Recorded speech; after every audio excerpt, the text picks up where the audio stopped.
Akhirnya, seperti yang telah dijangka, Don Johor dibubarkan dengan rasminya hari ini.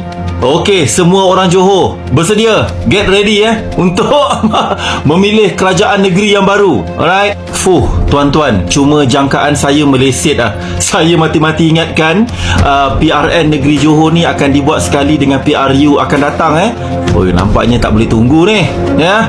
Nampaknya kerajaan negeri dah sebulat suara untuk buat PRN ni sebelum PRU. Tapi tak apalah.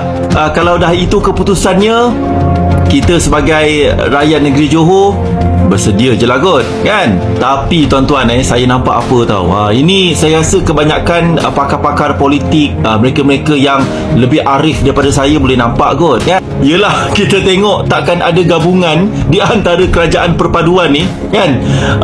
UMNO akan bertanding semua kerusi ke 56 kerusi yang available.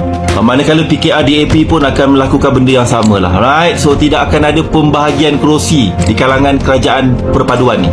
Manakala Bersatu dan PAS ni, yang ini saya agak quite 50-50 tuan-tuan kerana kita nampak ada sedikit kot pergolakan untuk membahagikan kerusi mana yang patut bertanding, right? Sama ada PAS ataupun Bersatu lah. Okay? Kerana kita nampak dekat Johor ni kebanyakan kerusi dimonopoli oleh Melayu. Dominasi terbesar sekali, right? Saya merujuk kepada kawasan yang di luar daripada kawasan Johor Bahru lah, right? Kawasan perkampungan Jawa, Bugis di sebelah timur sebagai contoh ni semualah ni Kota Tinggi, Segamat, Mersing membawa kepada Batu Pahat, Rengit, Semerah, Muar, yang mana saya pasti Bersatu dengan PAS akan ada sedikit konflik kot untuk tentukan siapa yang bakal bertanding dekat setiap kerusi tu, right? Sebab kerajaan perpaduan ni mereka memang dah sasah separated lah, kan, berpisah, berpecah, right?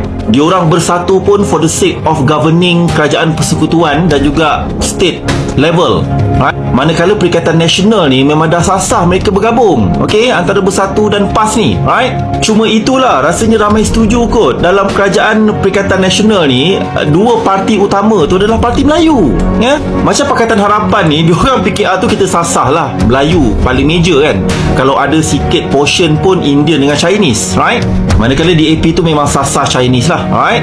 Macam PN ni tidak, Bersatu ni parti Melayu, PAS pun sama juga, kan, mewakili Islamik dan Melayu, right? So mereka kena dapat permuafakatan, konsensus antara semua pemimpin ni untuk membahagikan kerusi. Okey, yang ini PAS bertanding, ini Bersatu bertanding, ini PAS, ini Bersatu, nampak? Tapi akan ada tuan-tuan few kerusi ni yang mana PAS dan Bersatu masing-masing berebut nak bertanding dekat kerusi yang sama. Itu isunya. Takut nanti kalau tak ada siapa yang mengalah, akan berlaku pertembungan dalam perikatan yang sama. Dan pernah berlaku pun tuan-tuan, pernah berlaku dalam PRU yang sebelum ni. Masih ingat lagi tak? Di mana beberapa kerusi ni PAS dengan Bersatu bersaing, dua penjuru.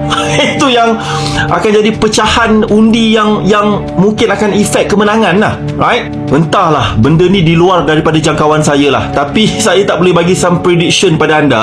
Cuma yang pasti kalau ada kerusi-kerusi kawasan Melayu ni, confirm Bersatu, PAS mungkin ada warisan sikit, ada muda sikit, ada UMNO juga dalam tu. PKR akan ada pertandingan 5-6 penjuru tau, yang mana kalau ada kemenangan kepada mana-mana wakil sekalipun, dia punya majoriti tu kecil, macam menang pun tak ada makna lah.